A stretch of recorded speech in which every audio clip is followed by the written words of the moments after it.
Good evening. You're watching the news on Croatian television. ISIS has claimed responsibility for the deadly terrorist attack in Manchester. At least 22 people, including children, were killed and 59 wounded in the suicide bombing. The attacker struck just as fans came streaming out of a concert by American singer Ariana Grande on Monday evening. U.S. officials speaking on the condition of anonymity identified the assailant as Salman Abdeh. British police have arrested a 23-year-old man in connection with the incident.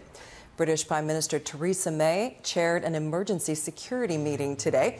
Healthcare officials fear the death toll may rise.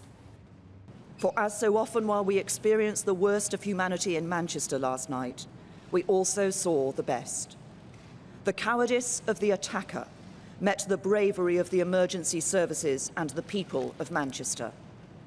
The attempt to divide us met countless acts of kindness that brought people closer together. And in the days ahead, those must be the things we remember. The images we hold in our minds should not be those of senseless slaughter, but of the ordinary men and women who put concerns about their own safety to one side and rushed to help. The priority is to establish whether he was acting alone or as part of a network. The attacker, I can confirm, died at the arena. We believe the attacker was carrying an improvised explosive device which he detonated, causing this atrocity. Clearly there are a number of individuals who have very, very serious injuries and are requiring intensive care and people who are going to be in hospital for a long time. The Croatian embassy in the UK is reporting that as far as they know, no Croatian nationals were hurt in the attack.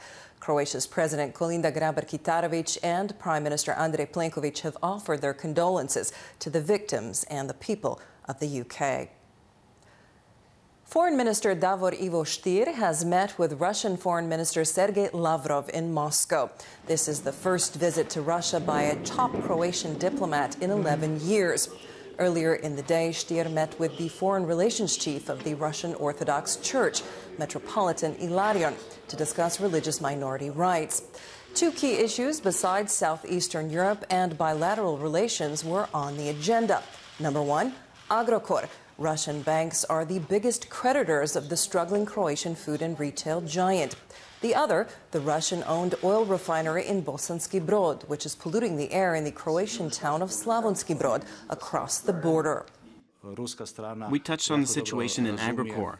I am pleased to confirm that the Russian side understands very well what the Croatian government is trying to achieve, with the goal of stabilizing this important company, which is of systematic importance for Croatia's economy. We don't see a political angle to the Agrokor issue. We spoke today about Croatia's legislative framework for resolving these types of problems. There is only one political aspect. Both governments will support the solution that satisfies both our banks and Agrokor. The government-appointed executive in charge of salvaging Agrokor is asking the commercial court in Zagreb to void certain parts of executive employment agreements for 3 former top executives at the food and retail group, according to a statement released by the company. Former CEO Ivica Todorić, his son Ante Todorić, and Ivan Crnjac all signed addenda to their contracts 10 days before Agrokor was placed under emergency management. Restructuring manager Ante Ramljak has filed papers to have those addenda declared invalid on the grounds that they could generate serious financial damage to the already cash-strapped company. Croatia's government is still considering which state assets it plans to sell later this year. State Property Minister Goran Marić isn't saying which companies could be sold off in an effort to keep their values stable. He did confirm to HRT, however, that the government was counting on revenues from the sale. With respect to privatization, we expect to secure 1.4 billion in revenues from the sale, as planned in the budget. After talks with Israeli Prime Minister Benjamin Netanyahu, U.S. President Donald Trump met with Palestinian President Mahmoud Abbas. Trump said both leaders were prepared to, quote, reach for peace. The American president offered no details on how to restart the U.S.-led peace talks that broke down in 2014. Rounding out his 28-hour stay in Jerusalem, Trump visited the Yad Vashem Holocaust Memorial before traveling to the next stop on his first foreign tour, Rome. President Abbas assures me he is ready to work toward that goal in good faith. And Prime Minister Netanyahu has promised the same. I look forward to working with these leaders toward a lasting peace. Croatia's capital, Zagreb, has been named as the best place to visit in Europe by Lonely Planet. In its Best in Europe 2017 guide, Lonely Planet describes Zagreb as both, quote, cosmopolitan and edgy. The travel guide publisher notes that Zagreb is a destination often unfairly overlooked because of Croatia's better-known coastal attractions. In sports, Croatia's national football team has departed for Los Angeles, where they will play a friendly against Mexico on Saturday. Most of Croatia's internationals are skipping the match due to commitments to their respective clubs. The roster includes mostly local club players, among them 10 who will be making their debut for the national team. Croatia has a much more important match in 2 weeks, a World Cup qualifier against Iceland on June 11th. Coach Ante Čačić has enlisted 23 players, including Dejan Lovren, who hasn't played for the national team since March of 2016.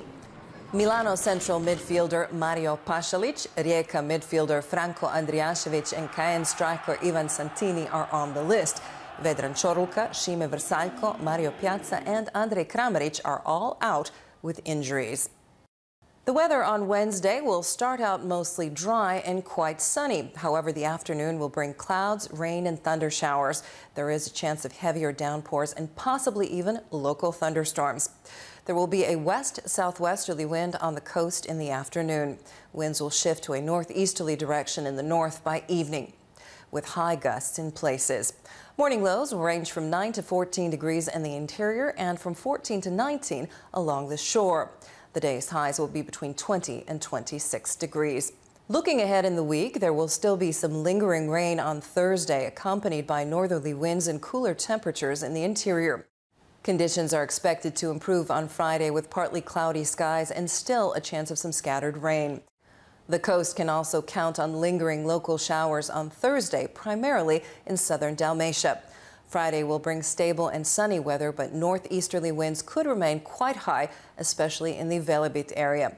Temperatures will begin to warm up again on Friday after a mild drop on Thursday.